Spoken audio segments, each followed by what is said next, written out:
Bismillahirrahmanirrahim. Assalamualaikum warahmatullahi wabarakatuh.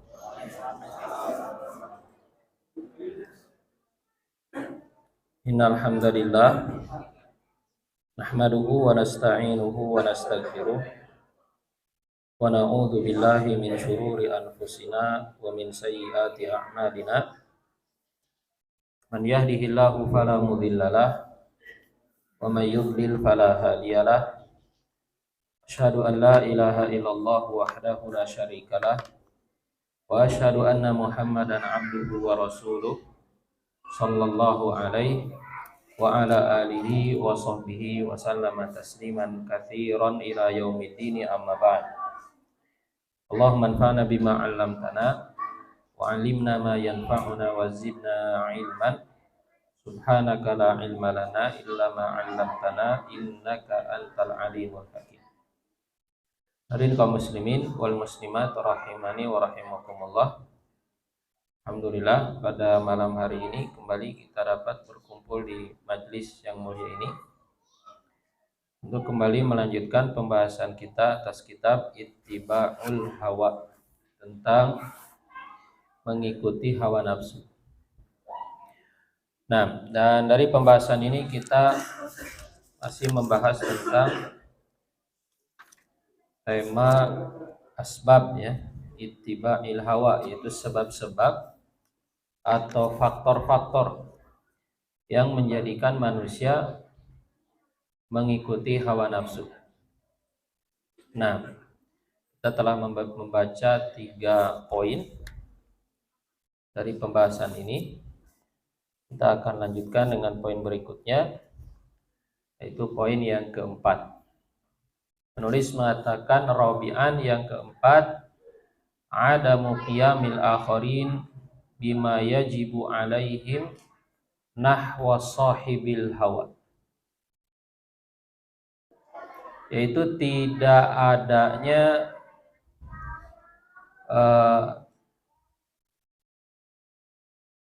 pelaksanaan dari sebagian orang, dari orang lain, apa yang wajib atas mereka terhadap orang yang mengikuti hawa nafsu. Jadi tidak adanya satu upaya, suatu tindakan yang dilakukan oleh orang lain, oleh sebagian kaum muslimin terhadap orang yang mengikuti hawa nafsu. Ya. Jadi tidak ada, nanti disebutkan amar ma'ruf nahi munkar. Tidak ada, ya, kegiatan-kegiatan dakwah. Tidak ada nasihat. Tidak ada, ya, kegiatan saling nasihat menasehati. Nah, ini juga diantara faktor yang menjadikan, ya, para pengikut hawa nafsu itu, ya, tidak berubah keadaannya. Terus menerus seperti itu, bahkan semakin parah, semakin dalam lagi, semakin tenggelam lagi dalam hawa nafsu. Nah, makanya amar ma'ruf nahi munkar adalah perkara yang sangat diperintahkan oleh Allah Subhanahu wa taala. Begitu juga Rasulullah sallallahu alaihi wasallam menjadi salah satu sarana, ya, atau salah satu mekanisme dalam menjaga perilaku manusia, dalam menjaga akhlak manusia, perbuatan mereka, ya, termasuk juga dalam menjaga kondisi keimanan dan spiritualitas manusia. Di antaranya adalah dengan adanya amar ma'ruf nahi munkar. Ya. Bahkan, ya, Allah Subhanahu wa taala mencela orang-orang yang meninggalkan amar ma'ruf nahi munkar. Allah Subhanahu wa taala menyebutkan bahwa tidak suka melakukan amar ma'ruf nahi munkar itu termasuk di antara sifat Bani Israel, ya, atau orang-orang Yahudi. Kanu la yatanahawna an munkarin fa'alu. Di mereka itu dilaknat, ya, dengan lisan Nabi Isa alaihi salam, disebabkan diantaranya karena mereka tidak saling melarang, saling mencegah dari perbuatan munkar yang mereka lakukan. Kanu la yatanahawna an munkarin fa'alu. Nah, di satu sisi juga tadi ya, hal ini menyebabkan orang-orang mengikuti hawa nafsu itu tidak berubah keadaannya, tidak ada yang mencegah, tidak ada yang menasehati. Begitu. Nah, karena dalam Islam itu ya, para ulama mengatakan perilaku manusia itu terjaga dengan 4 perkara. Yang pertama dengan fitrah. Jadi setiap manusia itu memiliki fitrah, dan fitrah ini mengajak kepada kebaikan. Ya, manusia itu diberikan fitrah oleh Allah Subhanahu wa taala, dan dirinya ada yang disebut dengan fitrah, dan fitrah ini lurus ya keadaannya. Makanya manusia dengan fitrahnya suka dengan kebaikan dan tidak suka dengan keburukan. Manusia dengan fitrahnya bisa mengenali ya bahwa yang namanya jujur itu baik, ya kan? Amanah itu baik, gitu kan? Dan dengan fitrahnya manusia itu juga bisa mengenali, mengetahui bahwasanya dusta itu bohong. Ya, dusta itu bohong. Jadi ada fitrah, dan fitrah ini harus dijaga. Fitrah ini harus dijaga. Gitu ya. Diperintahkan bagi kita untuk menjaga fitrah. Karena kemudian nanti ada hal-hal yang bisa merusak fitrah tersebut. Ya, dan setan itu berusaha diantaranya untuk merusak fitrah manusia. Jadi pertama, perilaku manusia itu terjaga dengan fitrah. Kemudian yang kedua, perilaku manusia itu dapat terjaga dengan dorongan iman. Ya, dengan dorongan iman. Jadi selain fitrah, maka bagi orang-orang yang beriman gitu kan, bagi seorang muslim, di antara yang menjaga perilakunya adalah iman, dorongan iman. Ya, sehingga sekalipun seseorang ya jauh dari pandangan manusia, tidak ada siapapun yang melihatnya, karena ada dorongan iman dalam dirinya, dia akan senantiasa menjaga perilakunya. Dia senantiasa melaksanakan perintah Allah, menjauhi larangan Allah. Jadi al-wazi'ul iman itu dorongan iman yang ada dalam diri. Makanya keimanan ini juga sesuatu yang harus dijaga, sesuatu yang harus dipupuk, gitu ya, agar terus menjaga diri kita dari hal-hal yang tidak baik, termasuk menjaga diri kita dari ya perilaku mengikuti hawa nafsu. Ya. Nah, dan diantara cara untuk memupuk keimanan, meningkatkan iman, menjaga iman adalah dengan ilmu, adalah dengan ilmu, gitu ya. Nah, kemudian perkara yang ketiga yang akan menjaga manusia adalah ini yang kita bahas ini, yaitu amar ma'ruf nahi munkar. Amar ma'ruf nahi munkar, kewajiban untuk beramar ma'ruf nahi munkar. Gitu ya. Yang ini sifatnya eksternal. Kalau yang dua tadi, pertama fitrah dan iman itu sifatnya internal, ada dalam diri setiap manusia. Gitu kan? Adapun amar ma'ruf nahi munkar ini datangnya dari eksternal. Nah, amar ma'ruf nahi munkar ini sangat penting untuk ditegakkan karena menjadi salah satu faktor ya terjaganya perilaku manusia. Jika di suatu tempat gitu ya ditegakkan amar ma'ruf nahi munkar, jika di suatu tempat itu berlaku padanya amar ma'ruf nahi munkar, maka masyarakat yang ada di tempat tersebut itu akan terjaga perilakunya. Gitu ya. Nah, maka harus gitu ya kaum muslimin itu beramar ma'ruf nahi munkar, harus memiliki semangat, memiliki keinginan ya untuk melaksanakan kewajiban ini, gitu ya. Nah, dakwah juga termasuk kegiatan-kegiatan kajian seperti ini, diantaranya itu kan juga dalam rangka beramar ma'ruf nahi munkar. Nah, kemudian yang keempat adalah kata para ulama, diantara yang menjaga perilaku manusia adalah penegakan hukum yang dilakukan oleh penguasa. Makanya dalam Islam, dalam syariat Islam ada kisos, ada hudud gitu ya, ada hukuman-hukuman atau sanksi-sanksi yang wajib untuk dilaksanakan kepada orang-orang yang menyimpang dari ya kebenaran atau melakukan perbuatan-perbuatan yang buruk, perbuatan-perbuatan yang menyimpang, perbuatan-perbuatan mengikuti hawa nafsu. Ada hukumannya dalam Islam dan itu harus ditegakkan, wajib untuk ditegakkan. Tapi yang menegakkannya adalah ya ulil amri, yaitu orang yang memang memiliki kekuasaan. Ya. Nah, hadirin dimuliakan Allah Subhanahu wa taala. Jadi Islam itu lengkap sekali, ya. Memiliki perangkat-perangkat yang dengannya perilaku manusia itu akan terjaga. Ya, jadi yang pertama adalah fitrah tadi. Yang kedua adalah iman.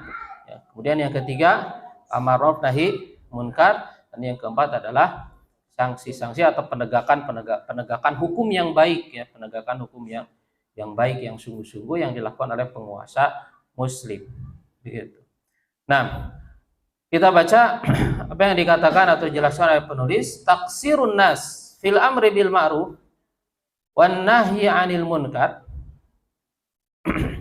Taksirun nas, kekurangan manusia atau pengabaian, ya, taksir atau ya, pengabaian atau kekurangan yang dilakukan oleh manusia fil amri bil ma'ruf, dalam memerintahkan kepada yang ma'ruf, wan nahyi 'anil munkar, dan mencegah dari kemungkaran, yuaddi ila tamadi sahibil hawa fi hawahu.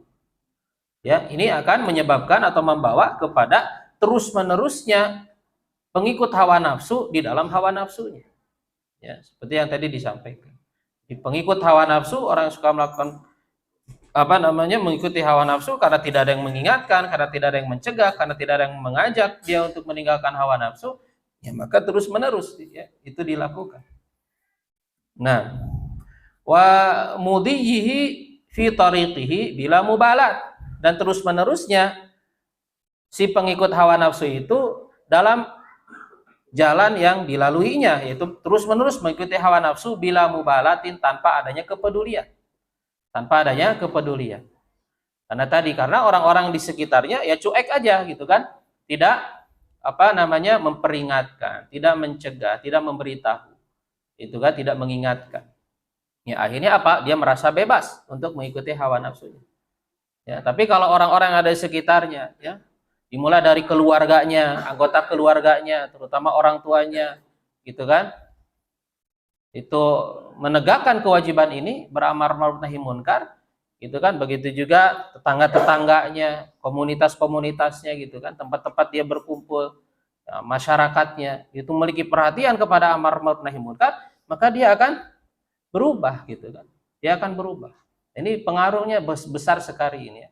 Pengaruhnya sangat besar sekali, karena kondisi masyarakat, lingkungan itu sangat mempengaruhi kepada baik dan buruknya seseorang, gitu ya, baik dan buruknya seseorang. Maka tegakkan amar ma'ruf nahi munkar, ya, di tengah-tengah masyarakat kita. Karena ini menjadi, ya, apa yang disebut dengan kontrol sosial, ya. Nah, jadi sosial itu harus mengendalikan, gitu kan, ikut andil dalam pengendalian perilaku manusia. Nah, hatta yatamakkan al-hawa min qalbihi. Ya, karena tidak ada yang mengingatkan, sehingga dia tidak peduli terus-menerus dalam mengikuti hawa nafsu, sehingga hawa nafsu itu kemudian berkuasa di dalam hatinya. Hatta yatamakkan al-hawa min qalbihi. Sehingga hawa nafsu itu menguasai hatinya. Wa yusaytiru ala sulukiyatihi wa tasarrufatihi. Kemudian hawa nafsu itu juga menguasai sulukiyat, ya, tadi suluknya, akhlaknya, ya, perilaku-perilakunya, wa tasarrufatihi, begitu juga tindakan-tindakannya, ya, sehingga akhlaknya, perilakunya, tindakan-tindakannya itu dikendalikan oleh hawa nafsu yang telah menguasai hatinya. Walidzalika ja'al Islam bil amri bil ma'ruf wan nahyi 'anil munkar. Oleh karena itu Islam datang dengan memerintahkan kepada amar ma'ruf nahi munkar. Qala ta'ala, Allah Ta'ala berfirman, wal takum minkum ummatun yad'una ilal khair wa ya'muruna bil ma'ruf wa yanhauna 'anil munkar wa ulaika humul muflihun, ya, wa ulaika humul muflihun. Dan hendaklah ada di antara kalian satu umat yang mengajak kepada kebaikan, berdakwah kepada kebaikan. Wa ya'muruna bil ma'ruf, dan mereka senantiasa memerintahkan kepada perkara yang ma'ruf, pada perkara yang baik, ya, al-ma'ruf aqlan wa syar'an, gitu kan, kepada perkara yang baik, baik secara akal atau secara syariat, ya. Secara akal dan secara syariat. Karena al-ma'ruf itu kan dari kata arafa, ya, rifu artinya mengenal, ma'ruf itu sesuatu yang dikenal, artinya ma'ruf itu dikenal kebaikannya, dikenal kebaikannya oleh apa? Pertama oleh akal. Karena dengan akal itu manusia bisa mengenal kebaikan. Kemudian yang kedua, tidak cukup dengan akal, juga dengan syariat. Wa yanhauna 'anil munkar, dan mencegah dari perkara yang munkar. Perkara yang diingkari, ya, diingkari oleh akal, diingkari juga oleh syariat. Wa ulaika humul muflihun, dan mereka itulah orang-orang yang mendapatkan keberuntungan. Jadi al-falah, ya, keberuntungan itu akan didapatkan oleh orang-orang yang berdakwah, mengajak kepada kebaikan, beramar ma'ruf nahi munkar. Ya.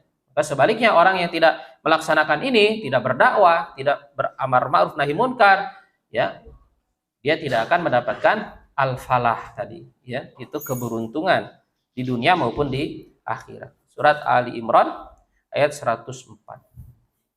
Nah, begitu juga diantara dalil dari Al-Quran, waqala subhana, Allah subhanahu wa ta'ala berfirman, ud'u ila sabili rabbika. Nah, ajaklah manusia kepada jalan Rabbmu. Ajaklah manusia kepada jalan Rabbmu bil hikmati wal mau'izatil hasanati wajadilhum billati hiya ahsan. Nah, ini ayat ini adalah ayat yang yang menjelaskan kepada kita bagaimana kita beramar ma'ruf nahi munkar atau kita berdakwah, ya. Sebutkan di dalamnya manhaj dalam berdakwah. Ya, pertama, ud'u ila sabili rabbika. Jadi dakwah itu harus kepada jalan Allah. Jadi mengajaknya itu mengajak manusia kepada jalan Allah, kepada agama Allah Subhanahu wa taala. Jadi bukan mengajak manusia kepada diri sendiri. Ya, bukan mengajak manusia supaya mengikuti diri kita secara pribadi, sebagai pribadi. Ya, dakwah itu bukan, ya, tujuannya banyak-banyakan followers gitu, ya. Sekarang makan, ya, followers. Jadi banyak-banyakan pengikut, bukan.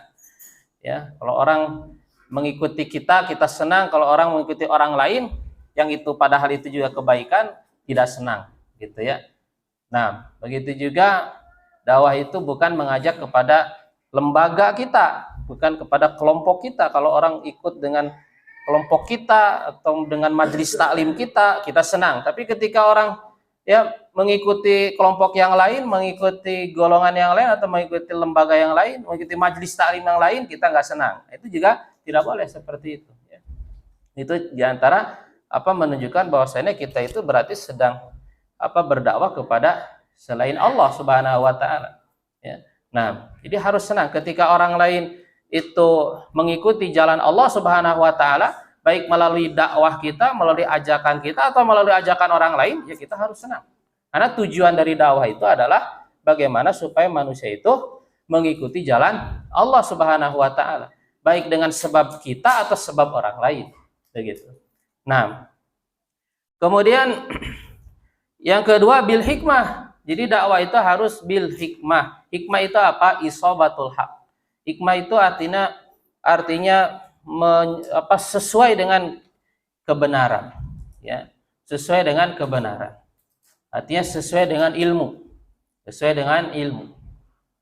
Ya, begitu juga maksud arti dari hikmah itu artinya tepat, ya, tepat.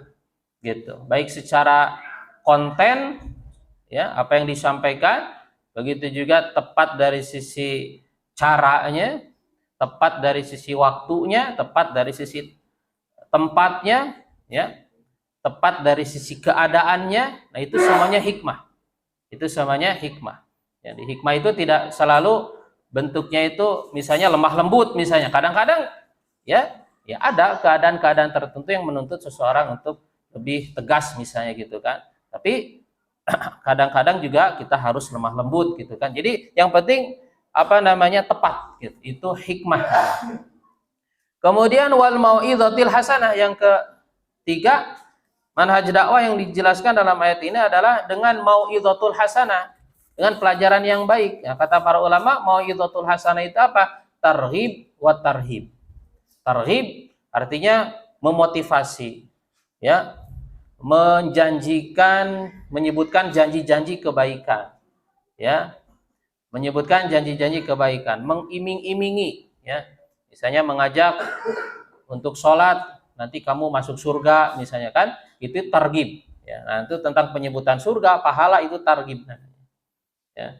Kamu kalau istiqomah ya kan, meninggalkan maksiat ya, nanti hidup akan tenang, misalnya hidup akan berkah kan gitu ya. Itu targhib gitu. Nah, selain targhib juga ada tarhib.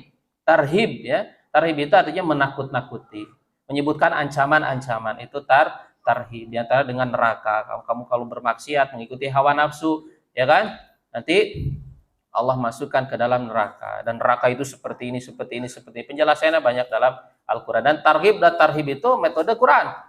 Ya, oleh karena itu kita dapati banyak ayat-ayat tentang surga, banyak ayat-ayat tentang pahala, banyak ayat-ayat tentang rahmat Allah sebutkan. Begitu juga ada ayat-ayat yang berkaitan dengan neraka, berkaitan dengan berbagai macam bentuk siksaan bagi orang-orang kafir, orang-orang musyrik, orang-orang fasik, orang-orang munafik ya.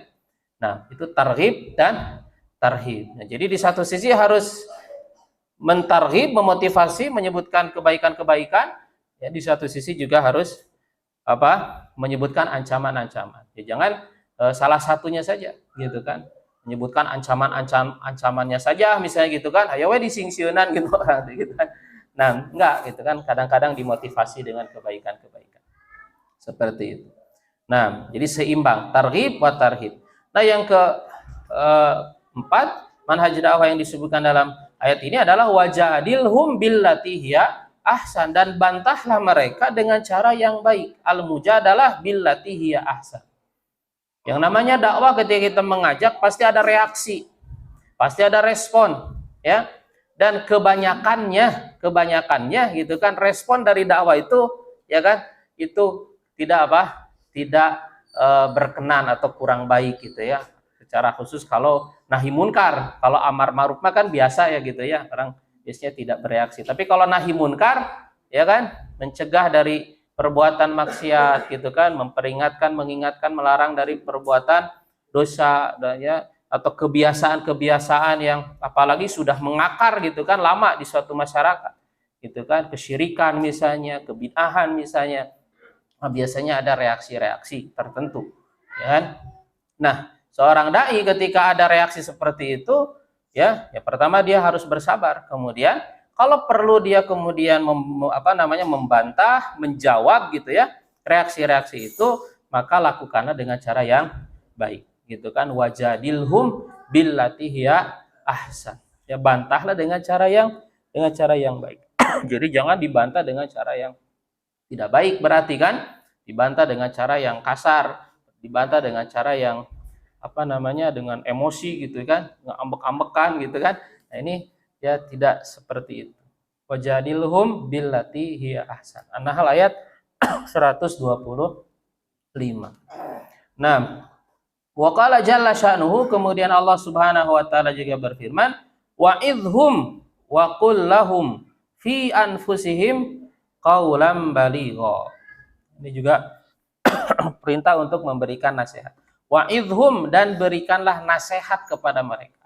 Ya, ini perintah untuk menasehati orang-orang yang ya keluar dari kebenaran, orang-orang yang menyimpang, orang-orang mengikuti hawa nafsu itu, kata Allah, wa idhum, dan berikanlah nasihat atau pelajaran untuk mereka. Wa qul lahum fi anfusihim, dan katakanlah kepada mereka ya pada diri-diri mereka qaulan baligha. Qaulan baligha. Qaulan baligha itu perkataan yang mendalam, perkataan yang berkesan, perkataan yang mempengaruhi jiwa gitu ya.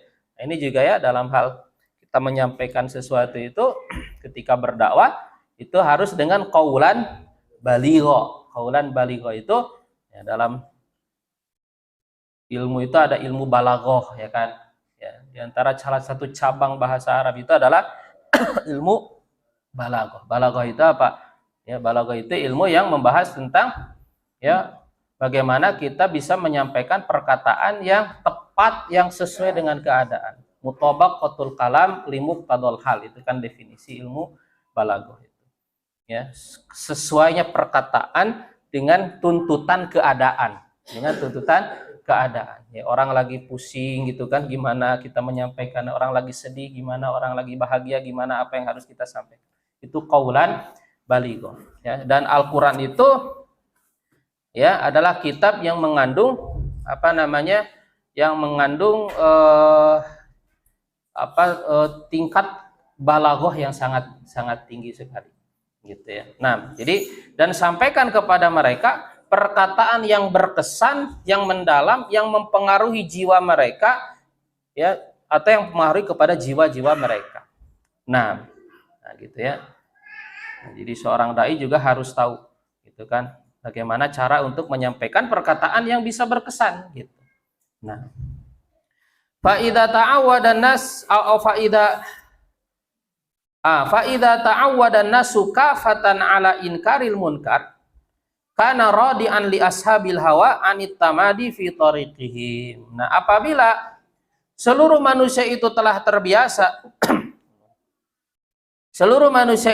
terbiasa mengingkari kemungkaran, kana radi'an li ashabil hawa, maka itu akan menjadi pencegah, gitu.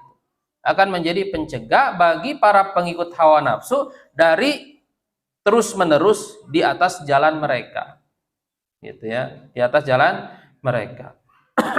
Nah, ini poin yang keempat. Kita lanjutkan poin yang berikutnya.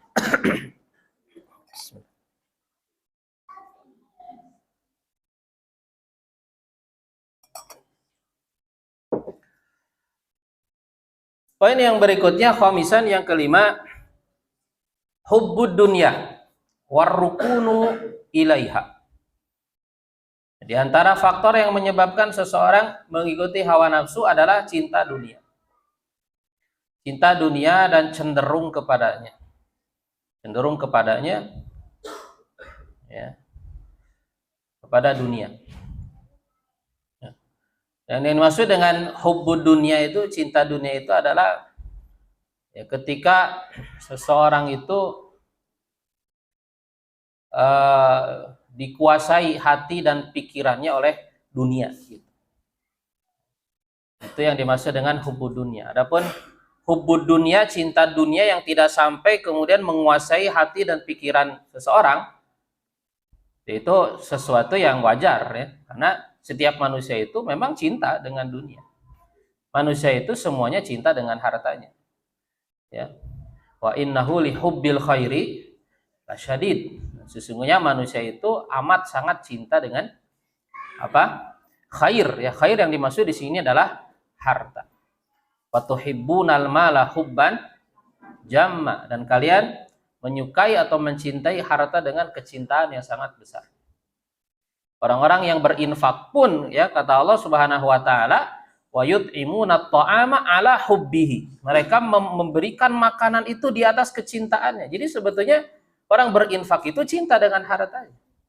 Ya. Tapi ya karena dia berhasil kemudian mengalahkan hawa nafsunya, kecintaannya kepada harta itu, sehingga tidak melebihi cintanya kepada Allah, ya, dia mampu berinfak. Nah, jadi yang dimaksud dengan hubbud dunia di sini adalah ketika dunia itu menguasai hati dan pikiran, ya, seseorang. Sehingga apa? Sehingga ya dia menjadikan dunia itu sebagai keinginan, selalu menjadikan dunia itu keinginan terbesarnya. Bahkan batas keilmuannya. Makanya ada doa kan, wala taj'alid dunya akbara hammina wala mablagha ilmina. Ya Allah, jadikan dunia keinginan, cita-cita terbesar kami dan batas pengetahuan kami. Gitu kan? Jadi ada orang yang memang hidupnya itu untuk dunia. Cita-cita terbesarnya itu adalah dunia, dan batas pengetahuannya juga ada tentang dunia. Gitu kan? Kalau urusan dunia hebat, luar biasa, pintar sekali, ya. Luas sekali wawasannya. Berbagai macam dia ketahui, ya, hal-hal yang berkaitan dengan dunia. Tapi ya sebatas itu pengetahuannya. Adapun tentang akhirat, tentang agama, itu sangat sangat rendah sekali pengetahuannya. Ya'lamuna zahiran minal hayati dunya wa hum anil akhirati hum ghafilun, kata Allah. Mereka mengetahui zahiran, itu perkara yang nampak dari kehidupan dunia, tapi dari kehidupan akhirat mereka melalaikannya, ya, mereka melalaikannya. Jadi kalau untuk urusan dunia profesor gitu ya. Nah, urusan akhirat TK. Gitu ya. Nah, jangan sampai seperti itu. Ya. Nah, begitu juga pusat semua kegiatannya itu dunia semuanya. Dia tidak bekerja beramal kecuali untuk dunia. Dia tidak berpikir tentang apapun kecuali berpikir tentang dunia. Dia tidak bersemangat kepada apapun kecuali ya kepada dunia. Kalau bukan urusan dunia dia nggak semangat. Itu kan? Dia tidak senang kecuali kalau dapat dunia. Dia tidak sedih kecuali kalau dia kehilangan dunia, ya. Dia tidak berteman kecuali karena dunia. Dia juga tidak bermusuhan dengan orang karena dunia kecuali karena dunia. Jadi semuanya itu dunia terus. Ini ciri orang yang dikuasai hatinya oleh dunia. Nah, ini yang dimaksud dengan hubbu dunia. Nah, hadirin kaum muslimin wal muslimat rahimani wa rahimakumullah, penulis mengatakan man ahabbad dunya wa rakana ilaiha wa nasiyal akhirata yatawalladu indahu sa'yun hathithun li talbiyati kulli ma yufriduhu hadzal hubbu wa dzalikar rukunu. Man ahabbad dunya, siapa yang cinta kepada dunia dan dia itu cenderung kepadanya. Ya, cenderung, ya maksudnya bukan cenderung biasa saja, tapi benar-benar dia itu jatuh cinta kepada rukun, ya. Rukun. Wa nasiyal akhirah, dan dia melupakan akhirat.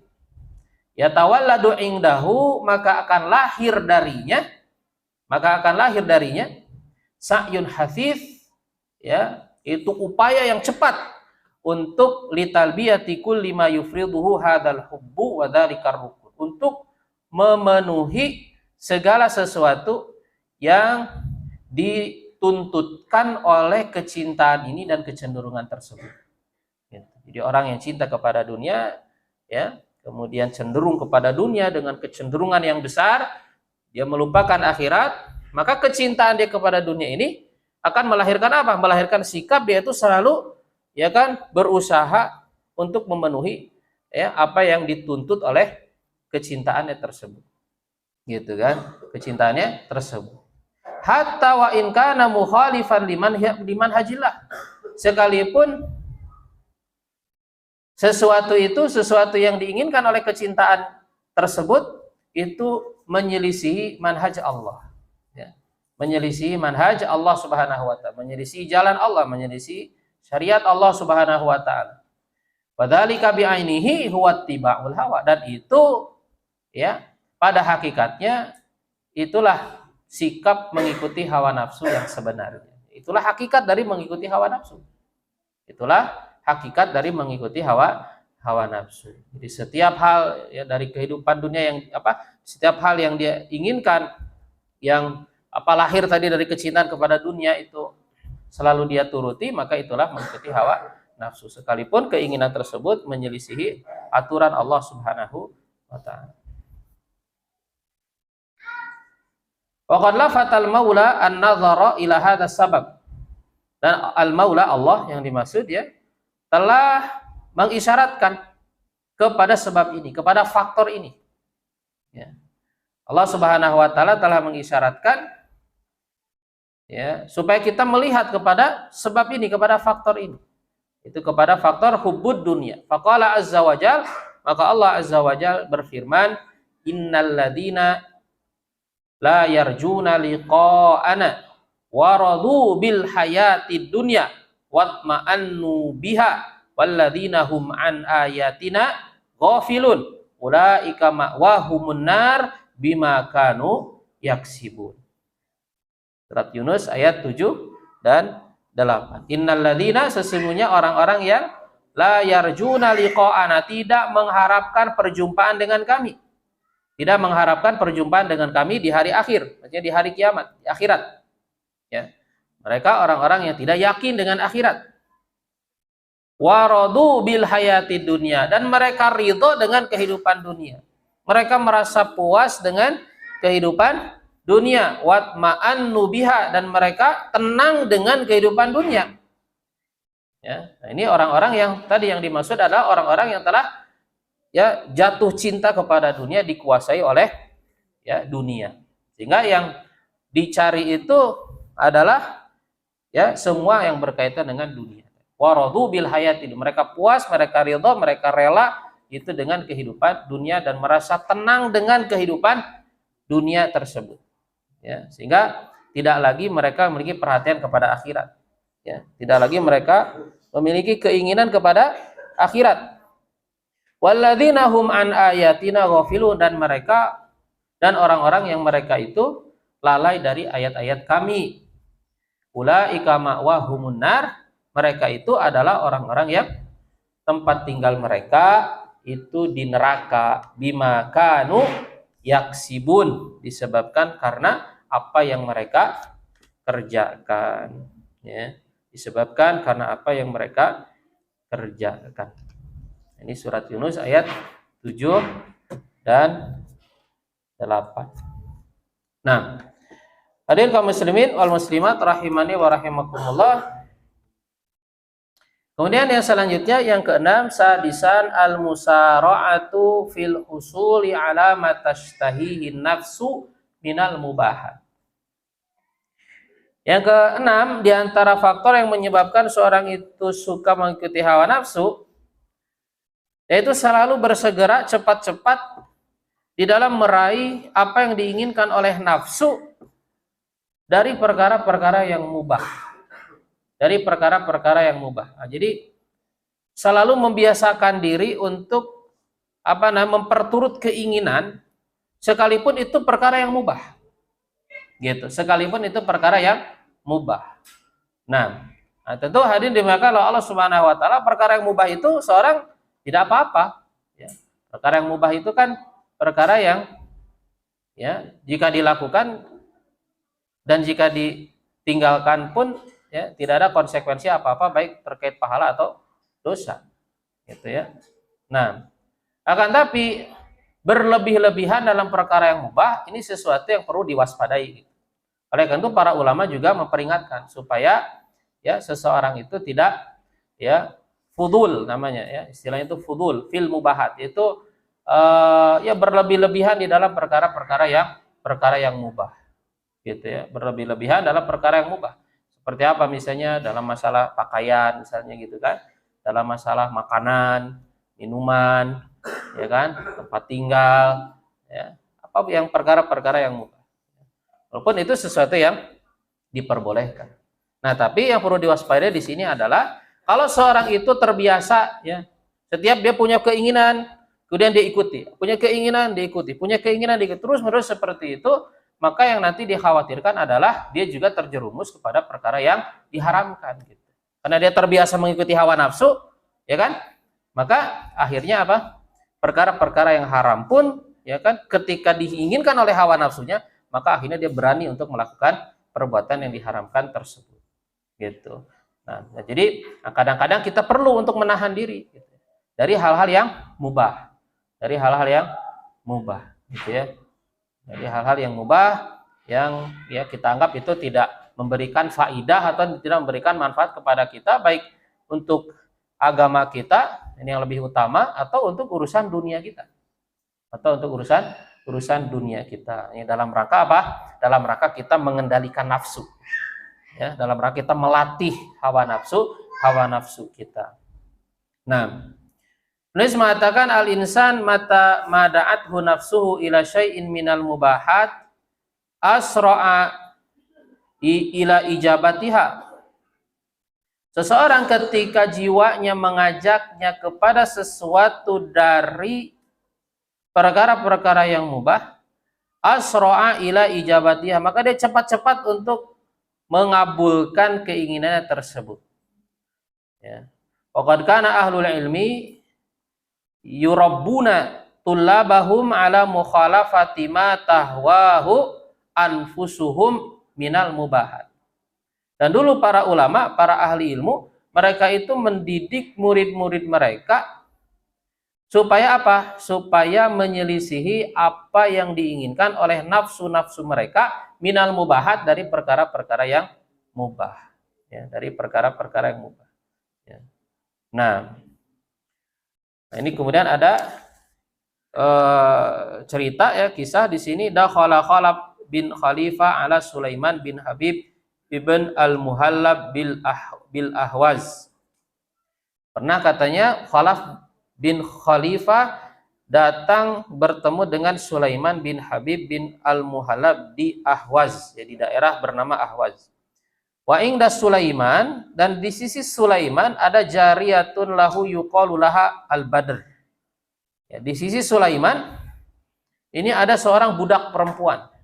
Budak perempuan miliknya yang disebut atau disebut dengan Badr. Badr itu bulan purnama ya. Min ahsanil jawari wajhan wa akmalihi. Ya, karena saking cantiknya budak perempuan ini ya, disebut Badr gitu ya. Kalau kita Badr bangor. Badr udah. Ya, Badr itu ya purnama, bulan purnama. Faqala Sulaiman di Khalaf, maka Sulaiman mengatakan kepada Khalaf bin Khalifah, kaifa tara hadhil jariyah? Bagaimana pendapatmu budak perempuan ini? Budak perempuan kan boleh digauli dan lain sebagainya. Faqal aslahallahu al-amir. Semoga Allah memperbaiki urusan al-amir. Nah, al-amir yang dimaksud adalah Sulaiman di sini bin Habib. Ma ra'at ainaya jariyatan qad ahsan minha. Aku tidak pernah melihat seorang budak perempuan yang lebih cantik dari ini. Nah, gitu. Faqal khudh biyadiha. Maka kata Sulaiman, ya udah ambil katanya. Ya disuruh diambil. Ya ambil aja kalau mau gitu. Faqala Khalaf ma kuntu li af'al wala aslubuha al-amir atau minal amir. Waqad araftu ujbahu biha. Aku tidak akan melakukannya, aku tidak akan mengambilkannya dari amir ya, dalam keadaan aku telah mengetahui bahwa amir ya kan takjub dengannya. Faqal khudha waihaq ala ajabi biha liya'lam hawaya anni ghalib. Nah, kemudian Sulaiman mengatakan, ambil katanya kan, sekalipun aku takjub dengannya, supaya hawa nafsuku mengetahui bahwasannya aku bisa mengalahkannya. Nah gitu. Jadi sekalipun Sulaiman itu ya halal baginya jariyah itu, tapi ya dikasihkan dia sama orang supaya apa? Supaya dalam rangka mendidik jiwanya tadi, mendidik hawa nafsu. Liya alam hawaya, nah ini poinnya, ini syahidnya. Liya alam hawaya anni ghalib, supaya hawa nafsuku mengetahui bahwasannya aku bisa mengalahkannya. Nah, fahirmanu nafsi min ba'dil mubahat di ajli ta'wid ala sabri, maka menghalangi nafsu dari sebagian perkara-perkara yang mubah supaya membiasakan untuk bersabar, ya'udu 'alaiha bin naf'i, maka itu akan memberikan manfaat kepada jiwa tersebut.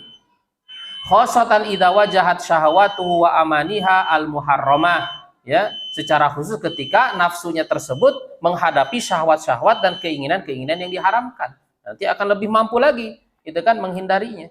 Walakin idza kanat qad uwidat ala nailil mubahat, akan tapi kalau terbiasa jiwa itu untuk mendapatkan hal yang mubah, fa innaha tad'uf amamal muharramat, maka jiwa itu akan menjadi lemah di hadapan perkara-perkara yang diharamkan, gitu ya. Baik, selesai pembahasan yang ke-6, mudah-mudahan bermanfaat. Wa akhiru da'wana alhamdulillahirabbil alamin. Wassallallahu wasallama ala nabiyina Muhammadin wa ala alihi wa sahbihi ajma'in. Assalamualaikum warahmatullahi wabarakatuh.